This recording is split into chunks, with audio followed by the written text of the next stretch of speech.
দর্শক এবার বাজার পরিস্থিতি নিয়ে বিস্তারিত জানাতে সাভার থেকে যুক্ত হচ্ছেন সহকর্মী শাহিনুর রহমান ও পটুয়াখালী থেকে যুক্ত হচ্ছেন সহকর্মী সাইদ ইব্রাহিম। শুরুতে যাচ্ছে সাভারে। শাহিনুর, বাজারের সবশেষ পরিস্থিতি আমাদেরকে জানাবেন।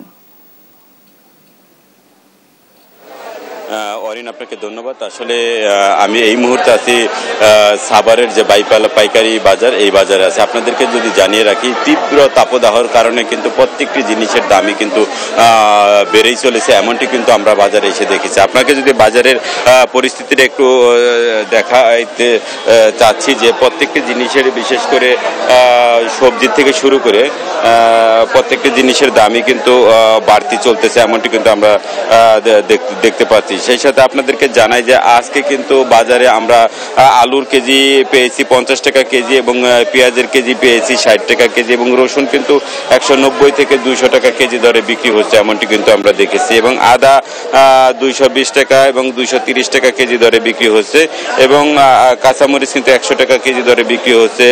বেগুন বিক্রি হচ্ছে 80 টাকা কেজি দরে, পটল বিক্রি হচ্ছে 50 টাকা, শসা বিক্রি হচ্ছে 50 টাকা এবং করলা বিক্রি হচ্ছে 50 টাকা এবং টমেটো বিক্রি হচ্ছে কিন্তু 40 টাকা দরে কিন্তু বিক্রি হচ্ছে, এমনটি কিন্তু আমরা দেখতে পাচ্ছি। এবং ঢেঁড়স কিন্তু 50 টাকা এবং বটবটি যেটা, এটা কিন্তু বিক্রি হচ্ছে 50 টাকা কেজি এবং মুখী কচু যেটা 140 টাকা কেজি দরে বিক্রি হচ্ছে এবং সাজনা বিক্রি হচ্ছে 120 টাকা কেজি দরে বিক্রি হচ্ছে। এবং আমরা যদি এই বাজারে অন্য কিছুর কথা বলি, যে গরুর মাংস কিন্তু 750 টাকা কেজি দরে বিক্রি হচ্ছে এবং ব্রয়লার মুরগি কিন্তু 190 টাকা কেজি দরে বিক্রি হচ্ছে, এমনটি কিন্তু আমরা দেখতে পাচ্ছি। এবং আমরা দেখতে পাচ্ছি যে বাজার করতে আসা অনেকের সাথে আমরা যদি কথা বলার জন্য একটু চেষ্টা করি। আচ্ছা, বাজারের পরিস্থিতি, বাজারের রেটটা কিরকম এখন বর্তমানে চলতেছে? আসলে বাজারের কথা কি বলবো, সবকিছু জিনিসের দামই বাড়তি এখন। এই যে এই লাউটা এখন মনে করেন 40 টাকা পিস, ওজন কতই হবে, আর এখন কি করবো, খাইতে তো হবে। যেমনটি জানিয়েছিলেন, আমরা যদি কথা বলার জন্য চেষ্টা করি আরেকজনের সাথে, আসলে বাজারের এই যে দামের কি পরিস্থিতি বলেন তো? এখন এই তাপমাত্রার কারণে সব জিনিসের দাম বাড়তি। বেগুন 80 টাকা, আলু 50 টাকা। আসলে আমাদের সাধারণ মানুষের ক্রয় ক্ষমতার বাইরে চলে গেছে। এখন ব্যবসায়ীরা তাপমাত্রার কারণে দাম বাড়ায়, আবার বৃষ্টি হলেও দাম বাড়ায়। আমরা সাধারণ মানুষ এখন কোথায় যাব, আমরা কিভাবে কেনাকাটা করব? যেমনটি বলছিলেন, তীব্র তাপদাহ এবং বিদ্যুতের কথা বলে কিন্তু এই সাভারের বাজারগুলোতে প্রত্যেকটি জিনিসের দাম কিন্তু 5 থেকে 10 টাকা বাড়িয়ে দেওয়া হয়েছে, এমনটি কিন্তু আমরা দেখেছি। আমরা একই খবর নিয়ে চলে যাব পটুয়াখালীতে ইব্রাহিমের কাছে। ইব্রাহিম,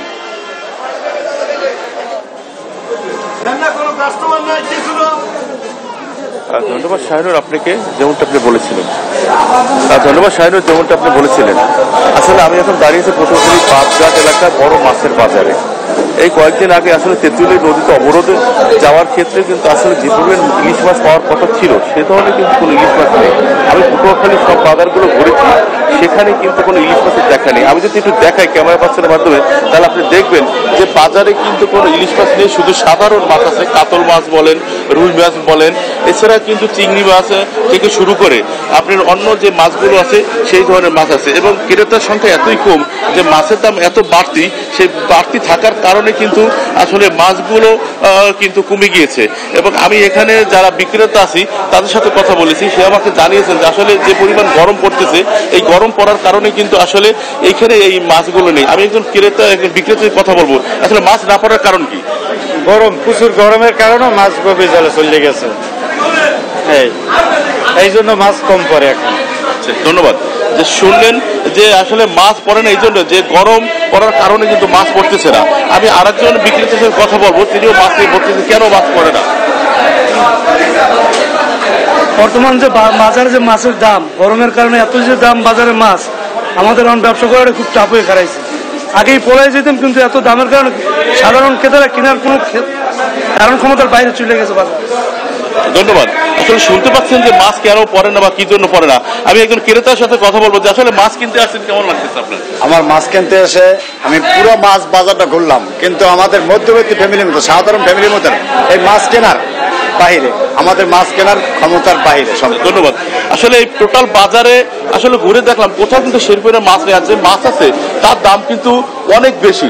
এই ছিল পটুয়াখালী মাছ বাজার থেকে আমার সাথে সর্বশেষ। আমরা ফিরে যাবো স্টুডিওতে অরিনের কাছে। অরিন, আপনাদের দুজনকেই ধন্যবাদ। দর্শক, সাভার এবং পটুয়াখালী থেকে বাজার পরিস্থিতি জানাচ্ছিলেন আমাদের সহকর্মীরা।